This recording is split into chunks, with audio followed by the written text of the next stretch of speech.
Are you thinking about buying an RV and traveling, or even traveling full-time, but maybe you don't know where to start or what questions to ask?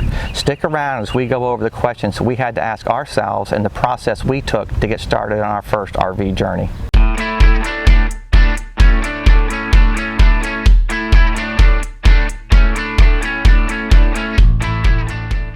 We're going to split this video up into two sections. The first section being the most important questions we had to have answers to before we would even know if full-time RVing would work for us. Trust me, you don't want to miss question number 5, as it was the hardest for us to answer. And then in section 2, we'll go over some of the major steps we had to take to prepare for our first day on the road. So let's get started with question number 1. So question 1 for us was probably the most important. How do we connect to the internet? I work full-time, Dina works part-time, and if we couldn't figure this one out, our dreams were over before they even started. We didn't even know how to research. What are our options? Do we have to buy hardware? Do we have to, is there software? Are there data plans? What do we do?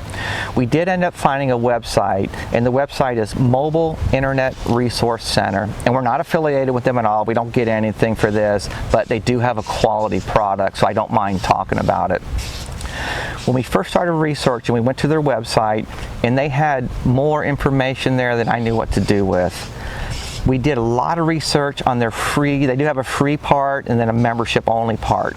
We did a lot of our initial research on their free part of their website, and it was honestly, it was more than I could handle. They talked about data plans, jetpacks, hotspots, antennas, routers, boosters, everything you can imagine.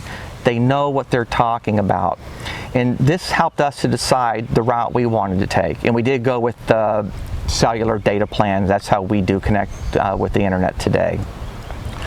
Once we found that out, or once we realized what we wanted to do, we did buy some jetpacks or hotspots, and we did set up some data plans. And we actually worked from home for about 6 months strictly on our data plans and our hotspots, just to make sure they worked. We kind of worked out any little small kinks that we may have, set up our routers, and just to make sure we were doing it right and there was no surprises once we started on the road.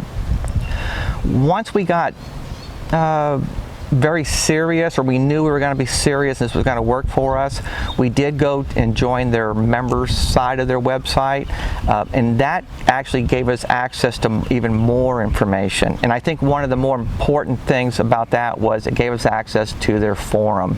So I asked a lot of questions. That's just how I am. I asked a lot of questions, and we really got answers for the most part within an hour or two. So that was very, very helpful. And they also send you updates periodically. I believe it's about once a month, or maybe when something big happens.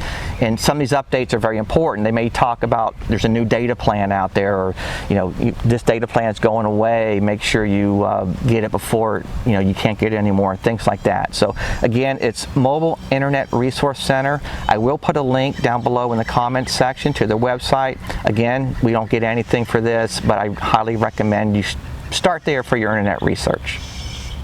So if you're at all like me, I like to see a picture to help me understand something. So I wanted to share with you this diagram of a sample internet configuration. I think it's a pretty common configuration, and in my personal opinion, I think it's a great place to start. Now on the left-hand side of the diagram, you have your devices. These can be things like laptops, smartphones, smart TVs, but really any device that needs an internet connection. Now in the diagram, these devices are connected to a mobile router. Yes, you could connect them straight to a hotspot, but by using the mobile router, it gives you some additional benefits. So just to the right of the router, you have some hotspots in your campground Wi-Fi. And this is where some of those benefits of using a router start to show up. Just the ability to connect to a campground Wi-Fi, that's one benefit. An additional benefit, and I think a more important benefit, is the ability to connect to multiple hotspots. So let's say you're on your primary hotspot, the battery dies, the cell signal dies, whatever, you lose your connection. The router can be configured to automatically switch over to your secondary hotspot. This way here you don't lose your internet connection, and you continue on as normal. That's a major, major benefit, I think. And just to the right of the hotspots are some external antennas, and they're optional. You would only use these as needed. Maybe you're in a weak cell signal area and you just want to boost the signal a little bit. And you have different kinds of antennas. There's omnidirectional and just directional antennas as well. And again, this is a sample diagram, but hopefully it gives you some ideas on your configuration and maybe even some of the equipment you want to purchase when you start doing your internet research. And question 2 for us was, how do we pay our taxes? What's our legal address? How do we register our vehicles? Voter's registration. We had to get answers to these questions again before we could see if RVing full-time would work for us. And this is where mail forwarding services come into play. Now there's 3 states that kind of primarily have these, or I think you want to look at: Texas, South Dakota, and Florida. Now since our Sticks and Bricks was in Florida, we just looked at the mail forwarding services in Florida. And what we did, we knew we wanted to work with one in Florida, but I actually went to a website, and I'll put the link below. And what it did though is it showed us automobile insurance rates throughout the state. So we found a county that has pretty cheap automobile insurance rates in it, and then we also found a mail forwarding service in that county. And that's how we chose the one we wanted to go with, basically cheaper auto rates. But what these mail forwarding services do for you is it gives you a permanent address. And again, these can be used for banking, they can be used for auto insurance, auto registration, voter's registration, and most importantly, keeping Uncle Sam happy, paying your taxes. We did go with a service called My RV Mail, and I've been very happy with them. They send mail to us, they package up and send it to us whenever we want. All the rates, I think, are about the same. I think we're paying about $20 a month for the service. Again, I'm very happy with them. We are affiliated with them. I will put a link to the website below if you are interested in them. And if you are interested, please use that link because it does help us out a little bit. So question 3 for us was doctor visits and medication. Let's start out with medication. What we normally do for the medications we take throughout the year is we just have them sent to our mail forwarding service that we just talked about previously. And then we just leave them there until we actually need, and we may wait until we get a chunk of mail together and some medication, then have it all sent at one time to our current location.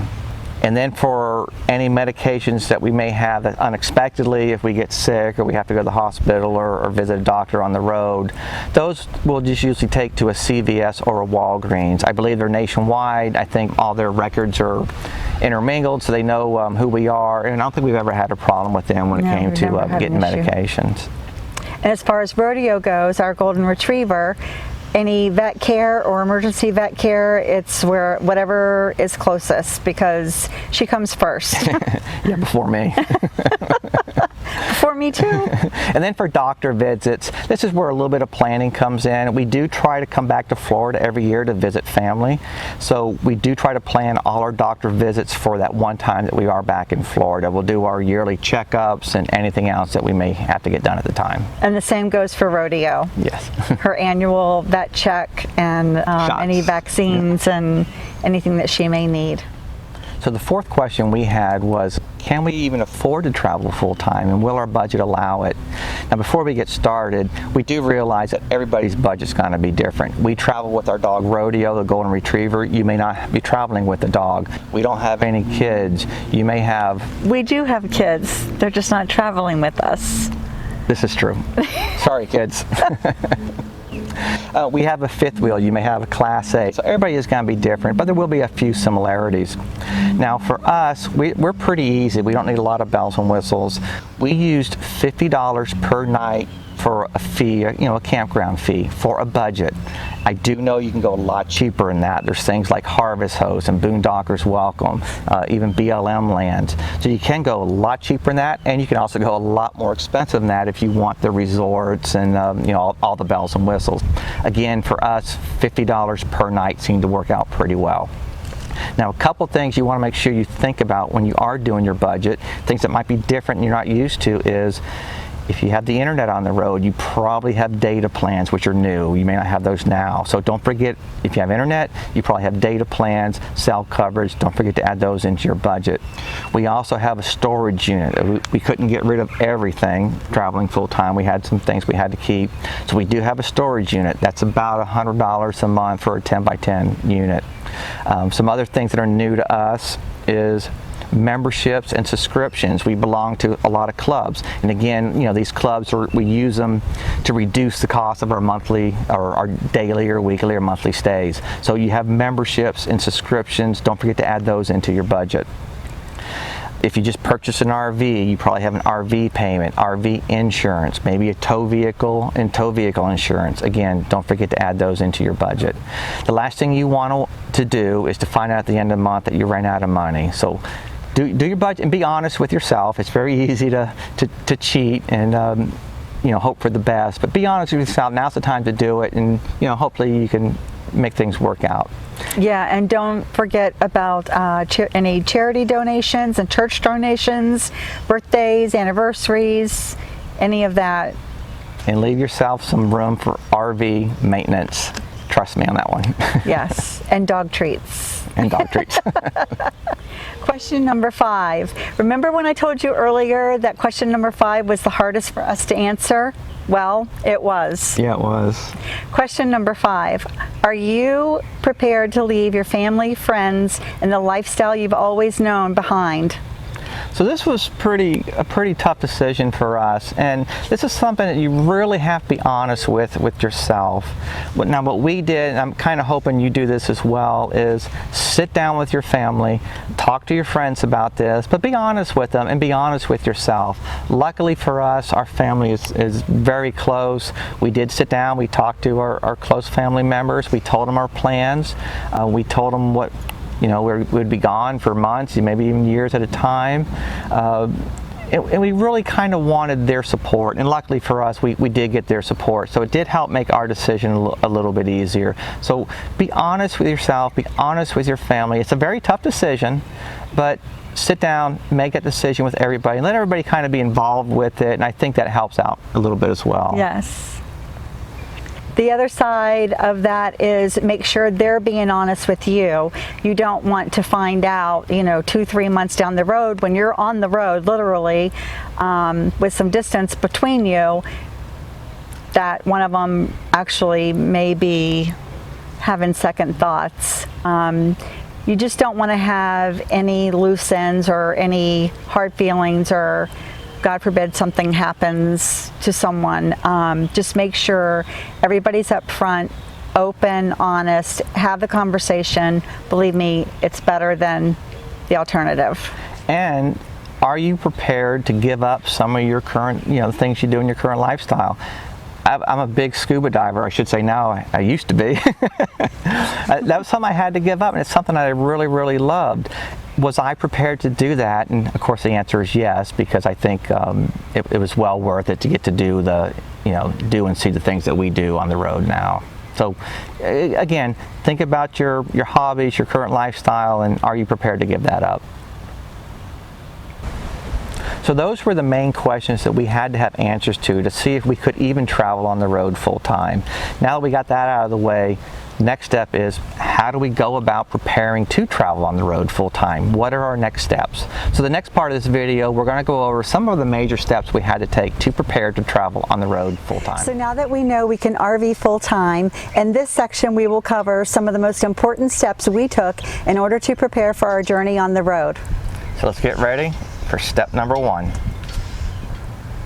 So step number 1 for us was, how do we sell our house? Do we get a realtor? Do we try to sell it ourselves? What's really the process we need to take?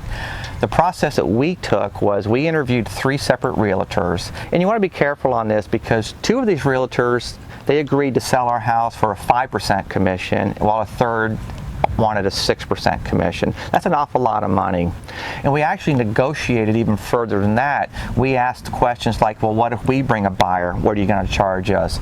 If you bring your own buyer, are you still going to charge the full 5% or you go down to 4%? So these are some questions you may want to ask a realtor up front so you're prepared. Now, what we ended up doing in the long run was we got lucky and we sold the house ourselves. And the reason we could do this was because we started early, we prepared. We didn't try to sell the house at the very last minute so we can get on the road. We were actually kind of ahead of schedule. But what we did was we bought a $30 for sale sign, stuck it in the front yard. Luckily for us, a buyer came by. All we had to do was we hired a title company, and the title company had a lawyer, very important, to cover yourself. And they handled pretty much everything for us. All the hassle was really on the buyer side. All we did again was title company with the lawyer. We were covered. Everything went smoothly, and we saved an awful lot of money. So step 2 for us was, what do we do with all our belongings? We lived in our home for over 20 years. And we had an awful lot of knickknacks and stuff hanging around. How do we sell it? Where do we sell it? What's the process? One of the first things we thought of was maybe a consignment shop. Let's have a consignment shop, just pick everything up, take it away, and sell everything. It'd be nice and easy, and we'd be done with it. Not so much the case. We did look at a few consignment shops in our area, and we realized it just wasn't going to work out for us, mainly due to pricing and some of the wording in the contracts. The consignment shops in our area wanted a 40% commission right off the top. And then if you had to have them come to your house, pack things up to bring to the consignment shop, you owed them that additional money as well. They charge you for that. The problem is, on top of that, a lot of the contracts said if your items don't sell within 120 days, they have the option to take your items and donate them. So now you just lost all your items, and you had to pay them to pick your items up. Now you owe the consignment shop money for something you didn't even sell. So once we realized the consignment shops weren't going to work for us, we looked for some online services. We looked at Let It Go, OfferUp, and Facebook Marketplace. Our particular case, Facebook Marketplace worked well for us. So one thing to be aware of, and this is kind of a mistake we made in the beginning, we forgot to put dimensions in our post. So lots of times what would happen with us is people would be interested in something, maybe a desk or some furniture or something like that, but they'd always come back and ask for the dimensions first. So save yourself a little bit of hassle. Do the dimensions, get them, when you make your post, and it'll just save you from having to go back and repost in the long run. So step 3 for us was storage units. We had a lot of family keepsakes, pictures, and things like that we just couldn't get rid of. We had to find a storage unit. Now, when we first started looking, we looked just basically in our general area where our sticks and bricks was, and they were pretty expensive. So then we thought outside the box a little bit, and we actually found a storage unit about 45 miles north of our sticks and bricks, and it was about half the price. So that's what we ended up going with, was one, quite a ways away from our home. The other part of a storage unit is pricing and how they do their pricing. And this took us a little bit of a while to figure out. When you first go online, you see say a 10 by 10 for $100. You may see another 10 by 10 for $200. What's the difference? So what we found out was there's external units, there's internal units, there's climate controlled, non-climate controlled, maybe harder access, maybe you have to go up an elevator to a second or third floor. All these factors factor into the price of a unit. So what we did was we wanted a climate controlled unit, and we wanted a cheap one. We're not going to be in there every single week. So luckily for us, we did find one that was upstairs, climate controlled, and pretty cheap compared to some of the other ones around. Now, we do have to use a cart. When we were loading up our storage unit, we had to get a cart. We had to go up the elevator. If it was on the weekend, sometime there was a little bit of a delay because other people were doing the same thing. But in the long run, I believe we're saving probably about $40 to $50 a month, and that's quite a bit. Once the storage unit is loaded up and we're done with it, we're not going back again for quite some time. So just be aware of that. Climate controlled, upstairs versus downstairs, internal versus external, you can save yourself some money. So here I wanted to show you a couple of different ways you can save some money on a storage unit. I picked out a location here in South Florida that I'm familiar with. And if you look in the middle, there's a medium 10 by 10 storage unit for $158 a month. Now this storage unit is climate controlled and you have to use stairs or an elevator to access it. But again, remember, it's $158 a month. Now we're going to switch over to a different tab. Again, this is another storage unit, 10 by 10, climate controlled, and again, you have to use an elevator to access it. This storage unit is about an hour north of the previous tab that we just looked at. Now this storage unit is on sale, but if you notice, even if it wasn't on sale, it's $112 a month. That's still a savings of $46 a month compared to a previous one we just looked at. But since this one's on sale for $77 a month, that's a total of $81 a month in savings. So again, this is about an hour north of the previous location, but the way I look at it, I'm only going to visit my storage unit once, maybe twice a year. So to save $81 a month, it's worth the drive when I'm loading up my storage unit. Another way to save a little bit of money is if you currently have homeowners insurance or RV insurance, check to see if it covers renters insurance. A lot of these storage facilities require renters insurance. If you don't bring your own, you're going to have to purchase it through the facility, and I can almost guarantee it's going to be a lot more expensive than what you could get it on your own. So there are a couple ways to save some money.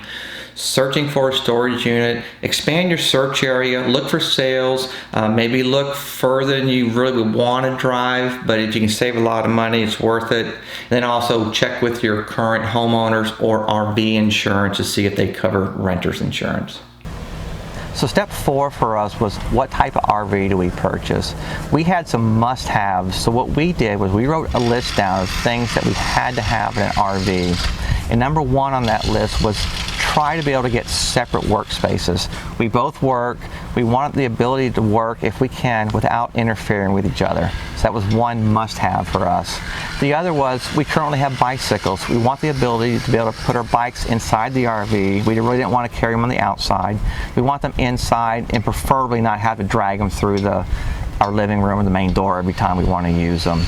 So based on some of that and some other things that were must-haves for us, we did decide to go with a toy hauler. Now, once we decided on a toy hauler, it was just a matter of finding the correct manufacturer and floor plan for us. For us, with the research that we did, the floor plan that we wanted, we did decide to go with the Grand Design 397 TH. We mainly went with Grand Design because of their customer service, and I believe they do have better quality than some of the other brands out there. So once we decided on the Grand Design 397, it was a matter of finding a proper tow vehicle for it. And it really wasn't that hard. We're a Ford family. We've had Fords all our life. We did end up going with the Ford F350 diesel to pull our Grand Design 397. TH. The next step we took was looking into clubs and memberships. And these clubs and memberships are really used to help us save money while we're traveling. There's a lot of good ones out there. Some of the ones, or the better known ones, might be Passport America, Good Sam, Harvest Host, Boondockers Welcome. There's a lot of them out there. Do your own research and find the ones that best fit your needs. Now, one mistake some people do make, and please don't do this, don't rush out day one and go buy all these memberships and clubs. Kind of get them as you need them. You may realize that next week you're going to go to a campground that takes Passport America. That would be a good time to get your Passport America membership started. And also it kind of spreads things out. So don't rush out and buy them all at once. Get them as you need them. The other thing we looked into was how can we save fuel while we're traveling on the road? And we took 2 approaches to this. One is Gas Buddy. It's very easy. It ties back into a checking account. So I would suggest you do what we did. We created a separate checking account. We only leave about $300 in there. I just don't feel comfortable with somebody else tied into one of my checking accounts. But we only leave about $300 in there, and we only use it for fuel. Very easy. You go into the app, you can use it to help find the cheapest fuel around if you're not familiar with an area. And lots of times they'll have sales, so you can activate a sale price, go in, get your fuel. Very easy. The money automatically comes out of your checking account a couple days later. Very simple process.